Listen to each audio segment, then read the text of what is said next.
is the topic of the day this morning with big numbers, surprisingly high numbers out, even when expectations for a high number. Can we go to this question, a video question from one of our viewers here, Harry Kane?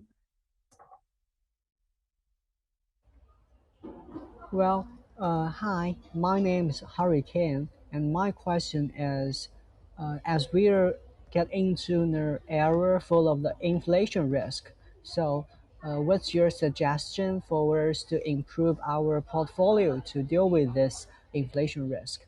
Thank you so much. Sure. So I do agree. I think there's going to be inflation. I mean, you don't say there's going to be. There is inflation.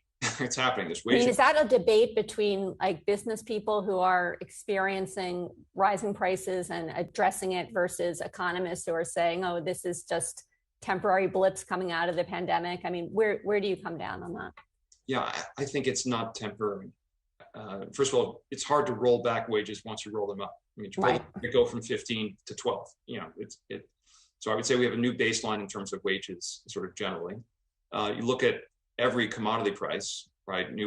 Copper, lumber, make your list. Look at what's going on in energy even before the colonial, pipeline issue. Look at housing prices. Look at Bitcoin, right?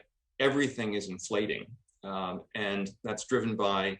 We have kind of a once in a moment in history.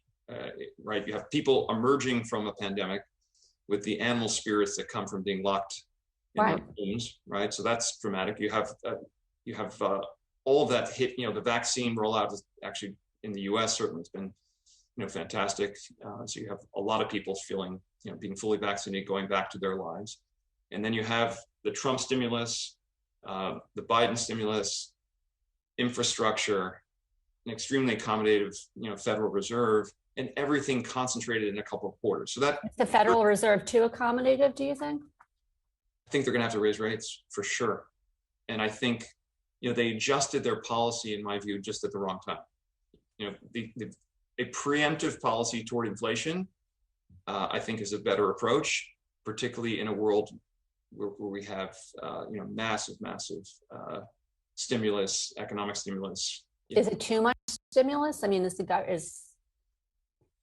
I think with rates where they are, there's a very good risk of the economy overheating, which is why I think rates go up. And really the answer to the question that your viewer asked is you want to own businesses that have pricing power, and you want to own businesses where the value of the business is not going to change dramatically if rates go up. And so, the risk to markets is, what's interesting is if you build a discounted cash flow analysis of a company, and the business generates no profit for a decade, and then, grows rapidly thereafter. A huge percentage of the value of the business is in, if you will, the residual value of the company, in your little DCF calculation. Small changes in the discount rate you use have a very big effect on the value of that kind of a company. And so that's where the kind of high-flying, highly valued technology companies that are not generating much in the way of earnings today, those are, I would say, the biggest risk with respect to rates rising.